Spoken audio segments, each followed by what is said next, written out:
dictator that is going to follow, unless we stand up and take back our states' rights.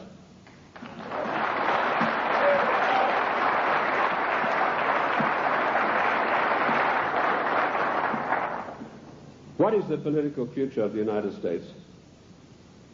I told you that we are being forced into a one-world government, new world order, by the use of the word democracy and by the use of the word global trade and free trade. There is no such thing as free trade. The United States made itself great by its own manufacturing abilities. We had our people fully employed. We had our people who could buy all the products that we made. We did not need global trade. If people wanted the privilege of selling on our markets, they had to pay customs tariffs. And did you know that up to 1913, all the money that it took to run the United States came from customs tariffs? We had no income tax. And in 1913, we had a surplus of $5 billion after all our bills were paid. Now comes socialist Wilson, and the first thing he does, he calls for a joint session of Congress, and he said, we've got to stop this isolationist. Ladies and gentlemen, this word isolation is a smear word. It's intended to deceive you. We do not need global trade. We need full employment. We need our people back in full-paying jobs. We need our industries revitalized. We have today 40 million unemployed Americans, and Alexander King has stated the policy of the Club of Rome, followed slavishly by William Jefferson Clinton. Americans can forget about full employment in the future forever. 40 million, those are the real figures.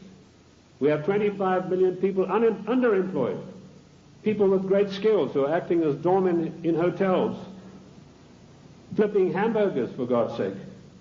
These people, and they talk, Mr. whatever his name is, Reich or whatever it is, he says, oh, the Clinton administration has created 2 million new jobs. Well, I don't like to pick on his size, but I think it's gone to his head, if you get the drift of my meaning. There's no 2 million jobs of any magnitude being created. He's talking about makeshift jobs. We have the biggest underpaid, underemployment class in the world today, and we have the middle class totally destroyed by the socialist administration, and Clinton is hand in glove with him and going along with him as fast as he can go. We have become the dumping ground for the world's products, and that has put our people out of jobs, reduced our standard of living, the object of the exercise being that one day we shall be no better than a third world country as far as our standard of living. Take the shoe industry. In 1950, only 4% of shoes sold in America were imported shoes. Every president that came along knocked down the tariffs against shoes, imported shoes. Today you have China, Taiwan, Malaysia. 84% of shoes sold in America come from those countries, which means a total unemployment in the shoe industry of this country of over 250,000 people. Isn't that a scandal and a disgrace? That we open our doors and allow these people who we subsidize with foreign aid to come back and dump their products and put our people out of work.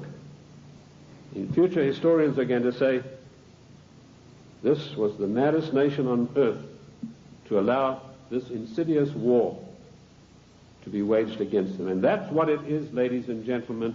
This is a war to the death for the United States of America.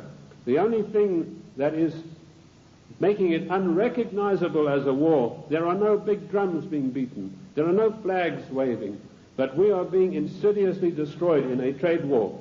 And GATT is a coup de grace to kill off the American middle class for once and for all.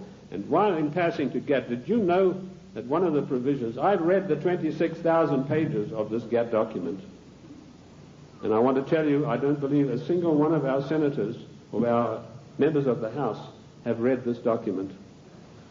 One of the provisions that I found out is at birth, once GATT is in control, every child born in the United States will have to have an IRS number. Another thing that I found, the GATT financiers, and this is a massive bureaucracy, are going to come in and they are going to limit the type of dividends that you can earn on your investments from bonds.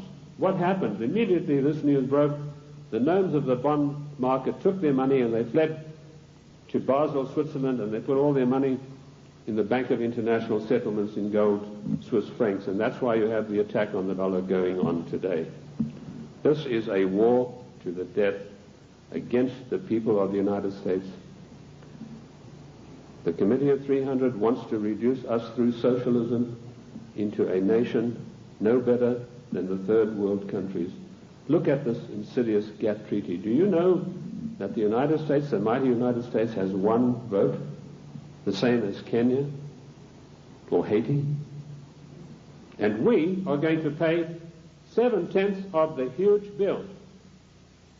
And this organization is going to supplant the laws of this country. One of the provisions of the WTO is that their board will be able to go in and demand of individual states that they change their laws and take us to the courts if we don't do it.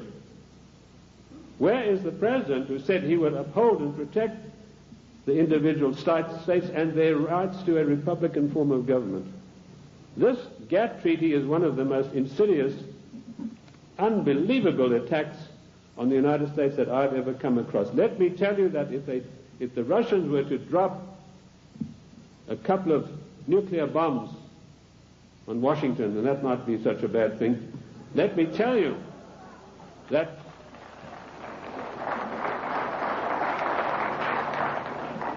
they could never hope to do the damage that GATT is going to do. Ladies and gentlemen, you have to marshal every one of your resources. This GATT treaty has got to be fully debated.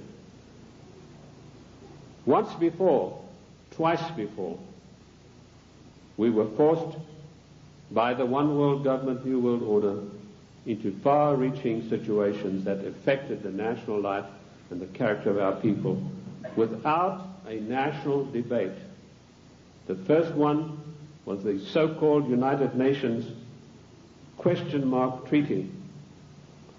In 1946, this treaty was forced through the Senate by an exercise of arbitrary power. Arbitrary power is forbidden by the Constitution. Yet you have Comrade Dictator Mitchell, the leader of the Senate, saying he's going to allow about 2 days to debate GATT, which is 26,000 pages of documents. That is an exercise of arbitrary power. If we had any men of guts in the Senate, so-called conservatives, they would walk out en masse and say, we are not taking part in this effort to denigrate and destroy the Constitution of the United States of America. And you can imagine what an effect that would have.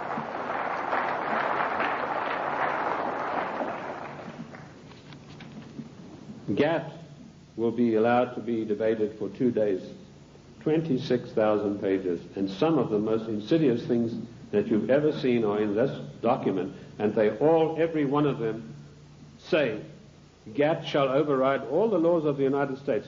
The President and our senators and our House members are supposed to uphold the law of the United States. If they sign GATT, they're guilty of sedition and treason.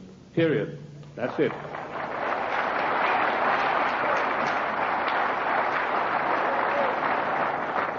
This came as a natural outflow of the United Nations Treaty. I found there that 5 senators, listen to this for a disgrace, ladies and gentlemen, 5 senators actually read this United Nations document. Again, it was 53,000 pages long. 5 senators, and they had 3 days to read this document, and it was then rammed down the people of the United States. I want to tell you that we do not belong to the United Nations. One of the greatest constitutional scholars it was ever my great pleasure to speak with was the late Senator Sam Ervin, who told me there's no way under the noonday sun that we could ever have joined in the United Nations. We did not join the United Nations, and we do not belong to it now. I've written a little work called Is the United States a Member of the United Nations? And you'll find in there, I'll give you a chapter and verse constitutionally why we cannot be. 1965, we had another national calamity without a national debate. The Democrats reformed immigration. Now notice, every time some far-reaching thing happens, then the socialists come along with the reform. It's to reform health, which, by the way, Lenin said a national health plan is the arch of socialism. So now you know where Clinton got his national health program from. He took it straight out of the Communist Manifesto of 1848. They were not satisfied with immigration as it was. The bulk of the people came from those who were related to the Jeffersons, the George Washingtons, the Davy Crockett's. They were not satisfied with that. Without a national debate, without asking the people of this country by your leave, the Democrats in 1965 forced through an Immigration Reform Act that totally changed the face of the United States and will totally change us. And one of the architects of that was the same Dean Rusk, the swine who stopped MacArthur from bombing the Chinese back to the Stone Age, and, of course, Nicholas Katzenbach. I want to give you some statistics. Now, people have accused me, they said, you are a racist. First of all, the word racist is a very modern smear word. If you look in the dictionaries in 1919 onwards, it did not exist. What they really mean to say is you are a racialist, i.e. a person who's proud of your race. I'm not saying this against any group, any nationality. I want to show you how the socialists, without our permission, without a national agenda, without a national debate, will change the face of the United States. In 1984, the people from traditional immigration stock made up 74% of the total population. By the year 2080, less than 100 years from now, we will make up 39.5% of the population. And it goes on. The Hispanics were 9.4 in 1980, they'll be 15.4. The Asians, 2.4, will be 13.3 of the population. In other words, the traditional Americans of the Davy Crockett, George Washington, the people Monroe said would make a real contribution to America, will be in the distinct minority. And this is thanks to the Democrat Party, who in 1965, without by your leave of the people, changed the rules. And now they've got us blindsided by concentrating on illegal immigration. Illegal immigration is nothing. That's a small problem. The legal immigration that was authorized in 1965 without your permission, that's where the big problem lies.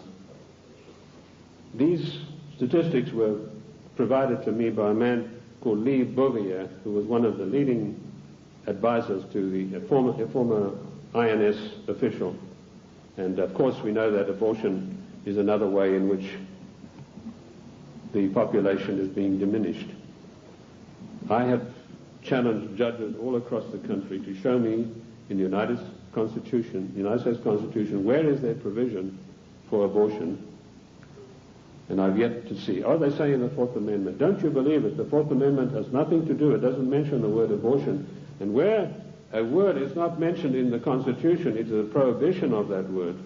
There's no such thing as free choice. This is a communist doctrine brought to this country by a woman called Madame Calonte. Madame Calonte you've probably never heard of, but she is the inventor, the author and the finisher of NOW and NARL and abortion. It's all in my book, Socialism, The Road to Slavery. Where do we stand now? I told you that we're in danger because the separation of powers mandated by the Constitution are being broken up every day. You now have the idiocy of Clinton having line item veto. That means if he doesn't like something, he can go and veto just that line that he doesn't like. That is breaking down the separation of powers forbidden by the Constitution. Also meddling in trade. The President has no right to be meddling in any treaty whatsoever. That is strictly for the House according to the Constitution of the United States. And I've dealt with the Commander-in-Chief situation already. We need to understand the seriousness of the Commander-in-Chief. Lincoln said that if we allow this title, he said, we are then putting presidents where kings stood. And he said one of the most hated powers of kings was their ability to make war at any whim that came to their mind. And if we do not stop this commander-in-chief nonsense with Clinton, that's where we're going to find ourselves. We are already there with Haiti, and we are already there with our troops being sent to Kuwait. I want to tell you that the cost of the Middle East peace so far